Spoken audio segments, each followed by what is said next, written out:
माने सरकार गरीबफ्राव सरकार IPF ini BJP kayu asal dora sengkangani takkan ini sangat mana teman kah diri pramot ini je mana oh dora वो kayu ini tong omong David jeng kayu aja IPF tong IPF sini tabuk sisa nukza bazar kayu ini itu tong kah bazar bandar kayu korup pilihnya IPF sini hamani lamano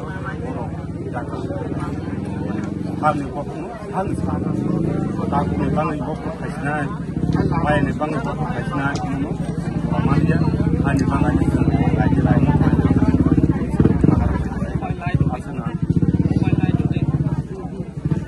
আপনি join করলেন এখন আজকের দিনে আপনাদের দলে বিরোধী শাসক দল মানে যেটা মানে অপারে রয়েছে বিজেপি তাদের দল থেকে কতজন ভোটার আপনাদের দলে সামিল হয়েছে? আচ্ছা, প্রথমে মিডিয়া পার্সনকে ধন্যবাদ জানাই। আজকে আমাদের গামাকু বাজারে জয়নিং প্রোগ্রাম হয়।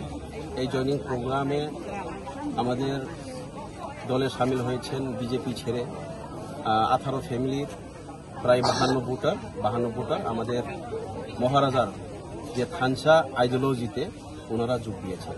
তো ওনাদেরকে আমরা স্বাগতম জানাই, মনে প্রাণে আমরা অ্যাকসেপ্ট করে নিয়েছি। কারণ সবাই জানে যে ত্রিপুরা রাজ্যে নয়, ভারতবর্ষে যেভাবে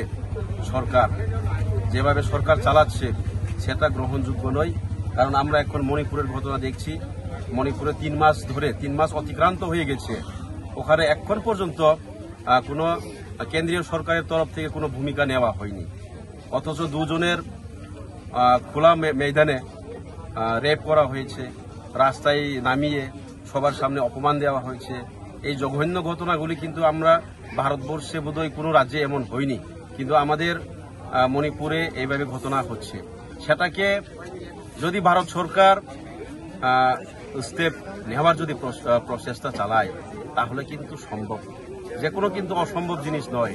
কারণ ভারত সরকারের হাতে হোম পাওয়ার আছে। আমাদের কি বলে একটা ইন্ডিয়ান আর্মি ফোর্স বা সেন্ট্রাল ফোর্স দিয়ে যদি একটা রাষ্ট্রপতি শাসন জারি দিয়ে ওটাকে কিন্তু রোকা যায়, কিন্তু ইচ্ছাগতভাবে ষড়যন্ত্রই বলা যায়।